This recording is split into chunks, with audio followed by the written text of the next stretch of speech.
उद्यत रहती है। आठों भुजाओं में वे शंख, पद्म, चक्र, बाण, धनुष, गदा, खड्ग और ढाल लिए हुए थे तथा इन सब आयुधों के कारण वे फूले हुए कनेर के वृक्ष के समान जान पड़ते थे। प्रभु के हृदय में श्रीवत्स का चिन्ह था और सुंदर वनमाला सुशोभित थी। वे अपने उदार हास और लीलामय कटाक्ष से सारे संसार को आनंदमग्न कर रहे थे। पार्षदगण दोनों ओर राजहंस के समान सफेद पंखे और चवर डुला रहे थे। भगवान के मस्तक पर चंद्रमा के समान शुभ्र छत्र शोभा दे रहा था। भगवान पधारे हैं, यह देखकर इंद्र, ब्रह्मा और महादेव जी आदि देवेश्वरों सहित समस्त देवता, गंधर्व और ऋषि आदि ने सहसा खड़े होकर उन्हें प्रणाम किया। उनके तेज से सबकी कांति फीकी पड़ गई, जिह्वा लड़खड़ाने लगी। वे सब के सब सकपका गए और मस्तक पर अंजलि बांधकर भगवान के सामने खड़े हो गए। जय श्री कृष्णा, जय श्री कृष्णा। यद्यपि भगवान की महिमा तक ब्रह्मा आदि की मति भी नहीं पहुंच पाती, तो भी भक्तों पर कृपा करने के लिए दिव्य रूप में प्रकट हुए श्री हरि की वे अपनी अपनी बुद्धि के अनुसार स्तुति करने लगे। सबसे पहले प्रजापति दक्ष एक उत्तम पात्र में पूजा की सामग्री ले नंद, सुनंद आदि पार्षदों से घिरे हुए प्रजापतियों के परम गुरु भगवान यज्ञेश्वर के पास गए और अति आनंदित हो विनीत भाव से हाथ जोड़कर प्रार्थना करते प्रभु के शरणापन्न हुए। दक्ष ने कहा, भगवान, अपने स्वरूप में आप बुद्धि की जागृत आदि संपूर्ण अवस्थाओं से रहित, शुद्ध, चिन्मय, भेद रहित, अतएव निर्भय हैं। आप माया का तिरस्कार करके स्वतंत्र रूप से विराजमान हैं, तथापि जब माया से ही जीव भाव को स्वीकार कर उसी माया में स्थित हो जाते हैं, तब अज्ञानी से दिखने लगते हैं। ऋत्विजों ने कहा, उपाधि रहित प्रभु भगवान, रुद्र के प्रधान अनुचर नंदीश्वर के शाप के कारण हमारी बुद्धि केवल कर्मकांड में ही फंसी हुई है, अतएव हम आपके तत्व को नहीं जानते, जिसके लिए इस कर्म का यही देवता है, ऐसी व्यवस्था की गई है। उस धर्म प्रवृत्ति के प्रयोजक वेद त्रयी से प्रतिपादित यज्ञ को ही हम आपका स्वरूप समझते हैं। सदस्यों ने कहा, जीवों को आश्रय देने वाले प्रभु, जो अनेक प्रकार के क्लेशों के कारण अत्यंत दुर्गम है, जिसमें काल रूप भयंकर सर्पताक में बैठा हुआ है, द्वंद्व रूप अनेकों गढ़े हैं, दुर्जन रूप जंगली जीवों का भय है तथा शोक रूप दावानल धधक रहा है, ऐसे विश्राम स्थल से रहित संसार मार्ग में जो अज्ञानी जीव कामनाओं से पीड़ित होकर विषय रूप मृग तृष्णा के लिए ही देह गेह का भारी बोझा सिर पर लिए जा रहे हैं, वे भला आपके चरण कमलों की शरण में कब आने लगे। रुद्र ने कहा, वरदायक प्रभु, आपके उत्तम चरण इस संसार में सकाम पुरुषों को संपूर्ण पुरुषार्थों की प्राप्ति कराने वाले हैं, और जिन्हें किसी भी वस्तु की कामना नहीं है, वे निष्काम मुनिजन भी उनका आदर पूर्वक पूजन करते हैं। उनमें चित्त लगा रहने के कारण यदि अज्ञानी लोग मुझे आचरण भ्रष्ट कहते हैं तो कहें, आपके परम अनुग्रह से मैं उनके कहने सुनने का कोई विचार नहीं करता। भृगु जी ने कहा, आपकी गहन माया से आत्मज्ञान लुप्त हो जाने के कारण जो अज्ञान निद्रा में सोए हुए हैं, वे ब्रह्मादि देहधारी आत्मज्ञान में उपयोगी आपके तत्व को अभी तक नहीं जान सके। ऐसा होने पर भी आप अपने शरणागत भक्तों के तो आत्मा और सुहृद हैं, अतः आप मुझ पर प्रसन्न होइए। ब्रह्मा जी ने कहा, प्रभो, पृथक पृथक पदार्थों को जानने वाली इंद्रियों के द्वारा पुरुष जो कुछ देखता है वह आपका स्वरूप नहीं है, क्योंकि आप ज्ञान, शब्दादि, विषय और श्रोत्रादि इंद्रियों के अधिष्ठान हैं। ये सब आप में अध्यस्त है, अतएव आप इस मायामय प्रपंच से सर्वथा अलग हैं। इंद्र ने कहा, अच्युत, आपका यह जगत को प्रकाशित करने वाला रूप देवद्रोहियों का संहार कराने वाली 8 भुजाओं से सुशोभित है, जिनमें आप सदा ही नाना प्रकार के आयुध धारण किए रहते हैं। यह रूप हमारे मन और नेत्रों को परम आनंद देने वाला है। याज्ञिकों की पत्नियों ने कहा, भगवान ब्रह्मा जी ने आपके पूजन के लिए ही इस यज्ञ की रचना की थी, परंतु दक्ष पर कुपित होने के कारण इसे भगवान पशुपति ने अब नष्ट कर दिया है। यज्ञ मूर्ते शमशान भूमि के समान उत्सवहीन हुए हमारे उस यज्ञ को आप नील कमल की सी कांति वाले अपने नेत्रों से निहार कर पवित्र कीजिए।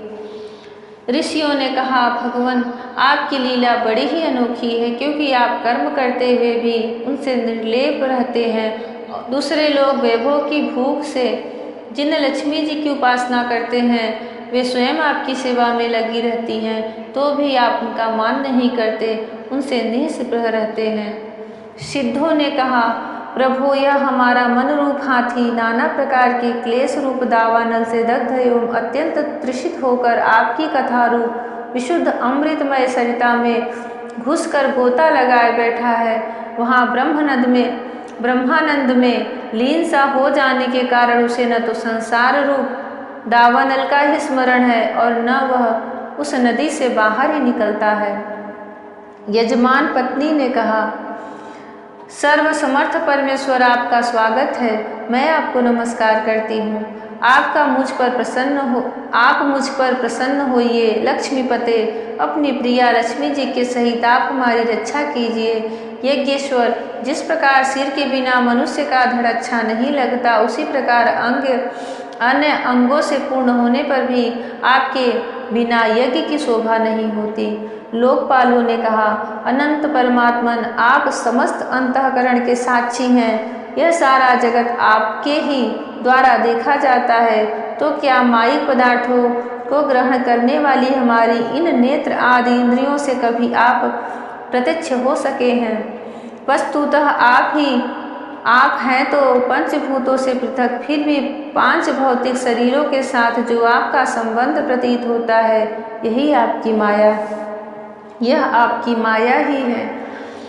योगेश्वरों ने कहा, प्रभु, जो पुरुष संपूर्ण विश्व के आत्मा आप में और अपने में कोई भेद नहीं देखता, उससे अधिक प्यारा आपको कोई नहीं है। तथापि भक्तवत्सल, जो लोग आप में स्वाभिमान रखकर अनन्य भक्ति से आपकी सेवा करते हैं, जो लोग आप में स्वामी भाव रखकर अनन्य भक्ति से आपकी सेवा करते हैं, उन पर भी आप कृपा कीजिए। जीवों के अदृष्टवश जिसके सत्वादि गुणों में बड़ी विभिन्नता आ जाती है, उस अपनी माया के द्वारा जगत की उत्पत्ति, स्थिति और प्रलय के लिए ब्रह्मादि विभिन्न रूप धारण करके आप भेद बुद्धि पैदा कर देते हैं, किंतु अपनी स्वरूप स्थिति से आप उस भेद ज्ञान और उसके कारण सत्वादि गुणों से सर्वथा दूर हैं। ऐसे आपको हमारा नमस्कार है। ब्रह्म स्वरूप वेद ने कहा, आप ही धर्मादि की उत्पत्ति के लिए शुद्ध सत्व को स्वीकार करते हैं, साथ ही आप निर्गुण भी हैं। अतएव आपका तत्व न तो मैं जानता हूँ और न ब्रह्मादि कोई और ही जानते हैं, आपको नमस्कार है। अग्निदेव ने कहा, भगवान, आपके ही तेज से प्रज्वलित होकर मैं श्रेष्ठ यज्ञों में देवताओं के पास घृत मिश्रित हवि पहुँचाता हूँ। आप साक्षात यज्ञ पुरुष एवं यज्ञ की रक्षा करने वाले हैं। अग्निहोत्र, दर्श, पौर्णमास, चातुर्मास और पशु सोम, ये 5 प्रकार की यज्ञ आपके ही स्वरूप हैं, तथा आश्रव अस्तुश्रोष्ट, यजे, ये, यजामहे और वशट, इन 5 प्रकार के यजुर्मंत्रों से आपका ही पूजन होता है। मैं आपको प्रणाम करता हूँ। देवताओं ने कहा, देव, आप आदि पुरुष हैं। पूर्व कल्प का अंत होने पर अपने कार्य रूप इस प्रपंच को उदर में लीन कर आपने ही प्रलयकालीन जल के भीतर शेषनाग की उत्तम सैया पर शयन किया था। आपके आध्यात्मिक स्वरूप का जनलोकादिवासी सिद्धगण भी अपने हृदय में चिंतन करते हैं। ओहो, वही आप आज हमारे नेत्रों के विषय होकर अपने भक्तों की रक्षा कर रहे हैं।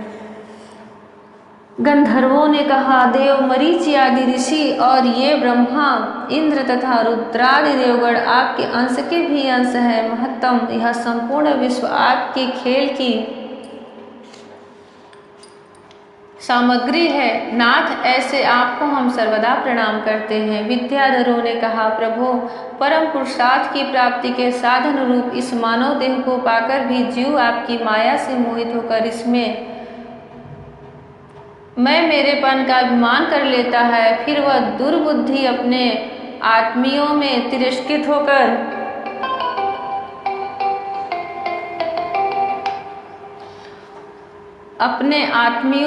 आत्मियों से तिरस्कृत होने पर भी असत विषयों की लालसा करता रहता है।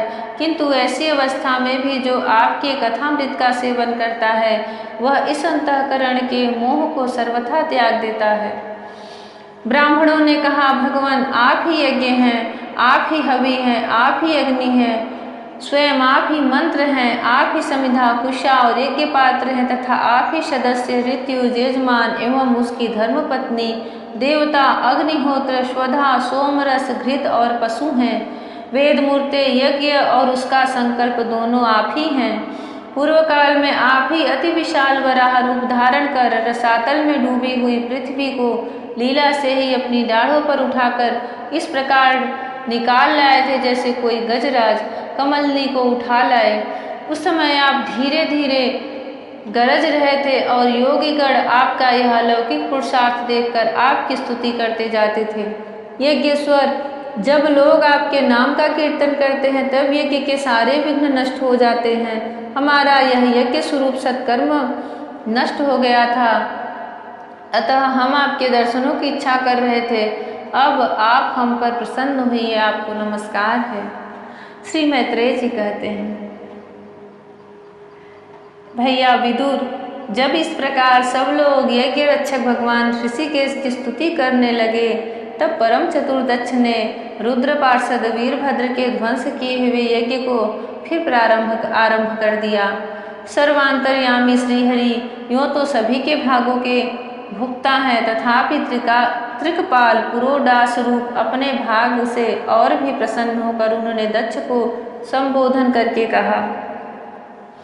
श्री भगवान ने कहा, जगत का परम कारण मैं ही ब्रह्मा और महादेव हूँ। मैं सबका आत्मा, ईश्वर और साक्षी हूँ तथा स्वयं प्रकाश और उपाधि शून्य हूँ। विप्रवर अपनी त्रिगुणात्मिका माया को स्वीकार करके मैं ही जगत की रचना, पालन और संहार करता हूँ और मैंने ही उन कर्मों के अनुरूप ब्रह्मा, विष्णु और शंकर ये नाम धारण किए हैं। ऐसा जो भेद रहित विशुद्ध परम ब्रह्म स्वरूप मैं हूँ, उसी में अज्ञानी पुरुष ब्रह्मा, रुद्र तथा अन्य समस्त जीवों की विभिन्न रूप से देखता है, जीवों को विभिन्न रूप से देखता है।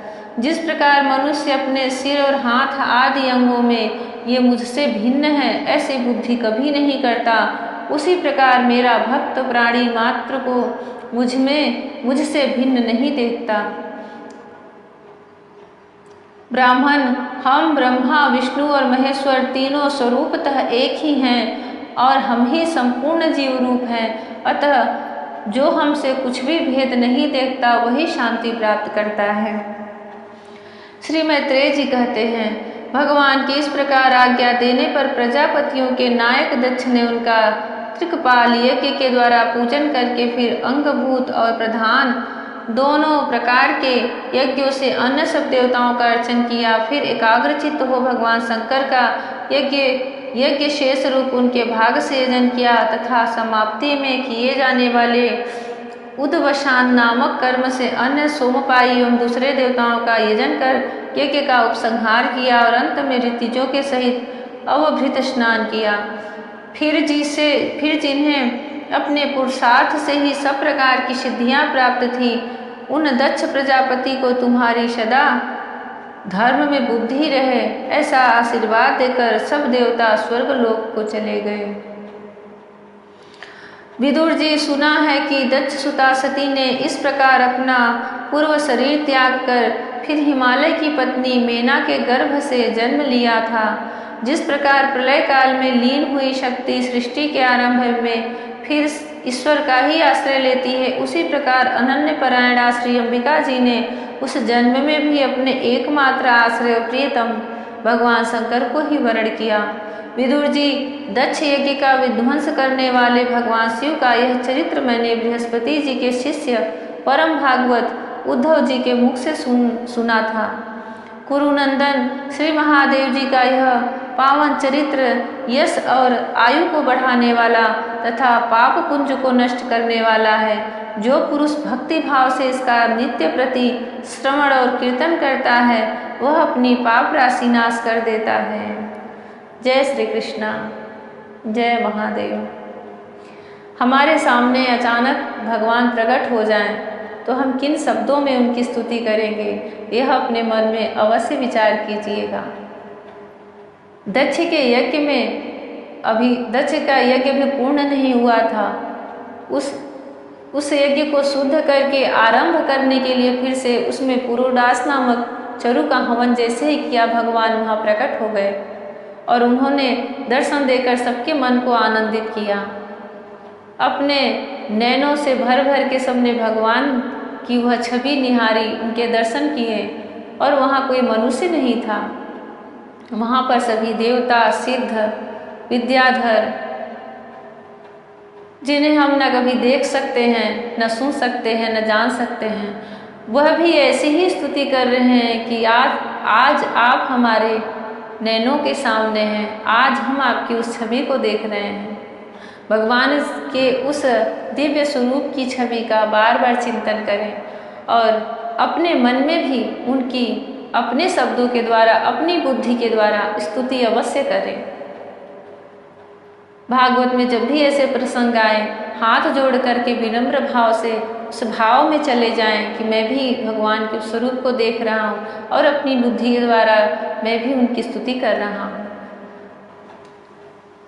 भगवान महादेव सब पर अपनी करुणा बरसाएं, सब पर अपनी दया दृष्टि बरसाएं। सती पार्वती के रूप में जन्म लेकर के उनकी घोर तपस्या करके महादेव को फिर से प्राप्त होती हैं और उनकी अर्धांगिनी बनती हैं। आदि शक्ति अम्बा, अंबिका, दुर्गा का रूप लेकर के जगत पर कल्याण करती हैं। ममतामयी माता अम्बा को, माँ दुर्गा को कोटि कोटि प्रणाम है। जय श्री कृष्णा, राधे राधे, हरि ओम।